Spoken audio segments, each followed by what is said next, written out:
Let me illustrate with a sample from the book. The flagship essay is my dissection of a chapter in Ari Shavit's 2013 bestseller, My Promised Land. The chapter deals with the Israeli conquest of Lydda in July 1948. The New Yorker magazine made that chapter famous by excerpting it, and most reviewers flagged it as the most significant and emotive chapter in the book. Shavit, as you may recall, posited that there had been a massacre in Lydda of innocent Palestinians by vengeful Israeli troops. Not only a massacre, but the largest of the 1948 war, more than double the size of the infamous Deir Yassin massacre. There were several acts in Shavit's play, but the most dramatic was an alleged Israeli attack on a small mosque filled with civilians. According to Shavit, a traumatized soldier, in a spasm of vengeance, fired an anti-tank rocket into the mosque, killing many, and his enraged comrades then burst into the mosque and killed the rest, 70 in all. Shavit said his account drew upon conversations with some Israeli veterans, conversations he had taped some 20 years earlier.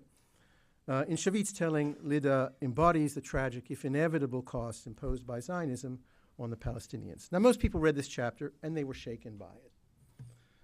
I read it, and I shook my head in doubt. I thought it sounded contrived, theatrical. Not only was there something implausible in the depiction of events, there was something caricatured in the depiction of the commanders and the soldiers. So I asked myself whether there might be a way to check the story. Shavit wasn't working from a public archive, but from a private one, his own. All the people he had interviewed were dead. But it occurred to me that the very same veterans Shavit interviewed might have been interviewed by someone else. So I went to the Palmach archives, and there I found a trove of interviews with the very same people Shavit had interviewed. And I discovered that by listening to the testimony of the very same people, I could tell an entirely different story about Lydda, not the story of a massacre, but of a battle, not of vengeance, but of fear. Now, Benny and I disagree over just how much of what happened was a battle in the small mosque and outside it. That's the crux of our exchange. It covers 50 pages. I urge you to read it in the book. Neither of us claims to know exactly what happened, but we differ about the preponderance of evidence. But the crucial passage in this central chapter of My Promised Land purports to describe something that happened after the shooting stopped. Let me quote that passage. News comes of what has happened in the small mosque. The Israeli military governor orders his men to bury the dead, get rid of the incriminating evidence. At night, when they were ordered to clean the small mosque and carry out the 70 corpses and bury them, they took 8 other Arabs to do the digging of the burial site and afterwards shot them too, and buried the 8 with the 70. End of quote. So here we have something different from a battle or even a massacre by vengeful soldiers. This is an official cover-up of a war crime. And a crime it is. For the evidence, the bodies are themselves incriminating. They must be secreted away under the cover of darkness. And so aware are the criminals of the magnitude of their crime that they commit yet another one to cover it up. And that second crime, the deliberate murder of those forced to bury their brethren, evokes nothing less than the Holocaust. Now, thousands of people read this passage and shuddered. I read it and doubted. If there'd been a battle, not a massacre, why would such a criminal cover-up have been necessary? So I began to pull at the threads of this story, and as I pulled, it began to fray badly. Above all, there was the lifelong Arab inhabitant of Lydda, one Faik Abu Manna, who lived through the fall of the city as a young man of 20. He claimed to have participated with a brother and a cousin in a 10-man detail ordered by the Israelis to remove the bodies from the mosque. This is what he said in a 2003 interview, one of many interviews he gave over the years, and I quote him. They said to go to the mosque and take the corpses out from there.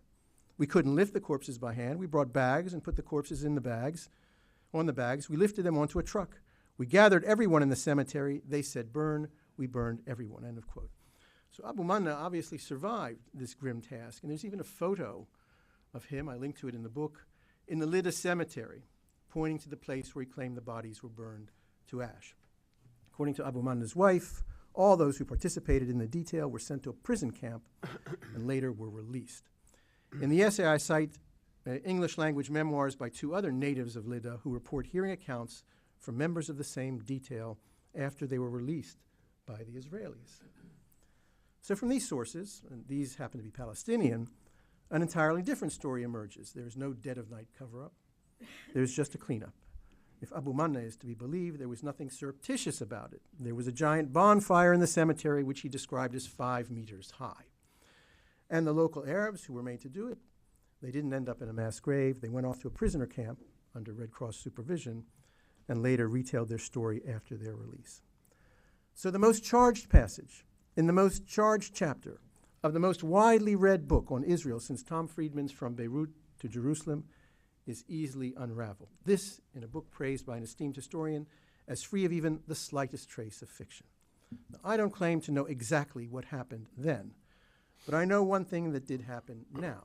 Someone settled for a simple story when a bit more work would have turned up a complex one. That doesn't just happen. The simple story served a specific narrative purpose, and it worked. And the proof is that of all the book's readers, only I doubted it. Now, what's significant about this example isn't what it says about the events of July 12, 1948. If that were the only issue, only historians would care. And it's not about the author, whose inner motives are interesting but not newsworthy. Its significance lies in what this story reveals about the book's mostly Jewish American readers, what they want to believe and what they're prepared to believe about Israel. Once upon a time, they gave credence to tales of Israeli grit in Leon Uris's Exodus. Now they give credence to tales of Israeli guilt in Ari Shavit's My Promised Land. And that's no small transformation with large implications for the present.